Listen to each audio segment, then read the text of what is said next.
Hello, good morning everyone. Welcome back to my another new blog. আজকের ব্লগটি আমি একদম ভোরবেলা থেকেই শুরু করছি। যেহেতু আমার এক্সাম চলছে, তো একটু ভোর ভোরই উঠতে হচ্ছে আমার।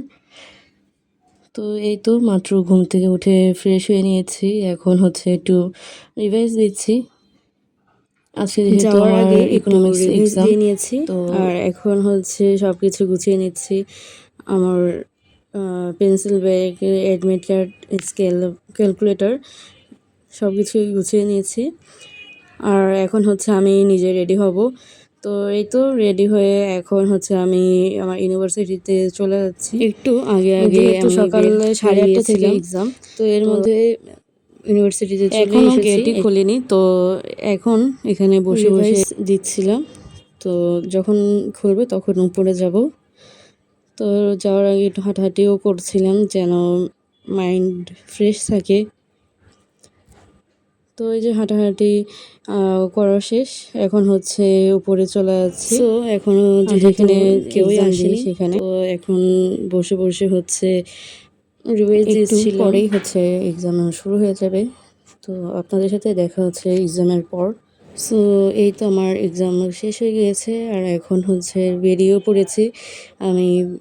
বাসায় চলে যাচ্ছিলাম। যেহেতু ব্রেকফাস্ট করিনি, বাসায় গিয়ে ব্রেকফাস্ট করব। আমার বাসায় যাওয়ার আগে হচ্ছে এই নার্সারিটা পড়ে, তো ভাবলাম এই নার্সারিটা একটু ঘুরে যাই। আমার গাছ খুবই পছন্দের, ফুলের গাছ, ফলের গাছ, সব কিছুই আমার খুবই পছন্দের। আমাদের ব্যালকনিতে আগে অনেক গাছ ছিল, তো সেগুলো মরে যাওয়ার পর থেকে আর কোনো গাছই কেনা হয়নি, আর টবগুলো নষ্ট হয়ে গিয়েছে।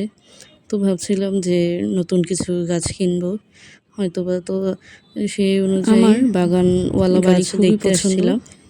আই উইশ আমার একটা বাগানওয়ালা বাড়ি থাকতো। সেখানে হচ্ছে ফুলের গাছ, ফলের গাছ সব কিছুই থাকতো, তাহলে আমার গাছপালার মধ্যে থাকলে মনও ভালো থাকে, শরীরও ভালো থাকে। তো দেখি গাছ কিনলেও কিনতে পারি। আমাদের গাছের কয়েকদিন পরেই মারা যায়, যার জন্য আর নেওয়া হয় না। সো এই তো এর মধ্যে হচ্ছে আমি আমার বাসায়ও চলে আসছি। বাসায় এসে হচ্ছে এখন আমার ব্রেকফাস্ট খাওয়ার পালা, যেহেতু এখনও আমি ব্রেকফাস্ট করিনি। তো এসে হচ্ছে আমি এটা ডিম সিদ্ধ দিয়ে দিয়েছি, রান্না করব। তাই সাইডে হচ্ছে দুধ বিট করে রেখে দিয়েছিলাম, যেহেতু ওটা পুরোই ডিপ হয়েছিল। তো আগে ডিম সিদ্ধটা হোক।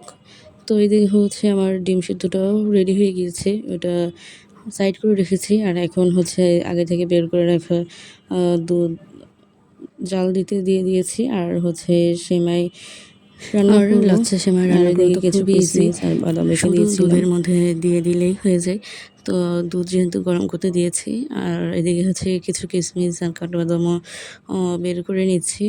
ওইটাকে রোস্ট করে নিতে হবে। তো আপনারা চাইলে আরও অনেক বাদাম, ড্রাই ফ্রুটস দিতে পারেন। যেহেতু আমার কাছে শুধুমাত্র পেস্তা বাদাম, কাঠবাদাম আর কিশমিশই ছিল, তো এই তিনটেই দিয়েছি। আর এদিকে হচ্ছে আমার দুধ গরমও হয়ে গিয়েছে। এখন এটা একটু ঠান্ডা হতে দিচ্ছি এক সাইডে রেখে। দুধের মধ্যে বাদামগুলো আমি চিনি দিয়ে দিচ্ছি। আর আগে থেকে হচ্ছে সেমাই দিয়ে দিলেই হয়ে যাবে। আর এলাচি দিয়ে দিয়েছিলাম। তো এখন চিনিটাকে খুব ভালোভাবে মিক্স করে নিব। মিক্স করে এটাকে আলাদা সাইডে রেখে দিচ্ছি।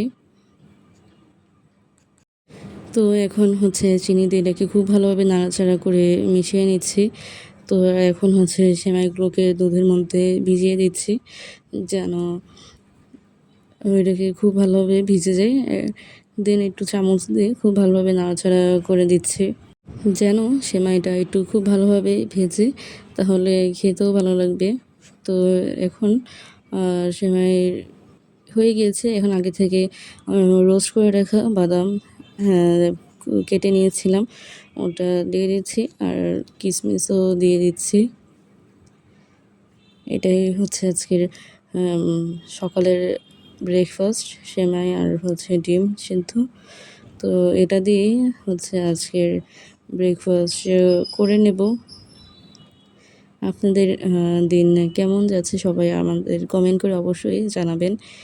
আর আমার ভিডিও আপনাদের কাছে কেমন লাগে সেটা অবশ্যই কমেন্টের মাধ্যমে জানাবেন।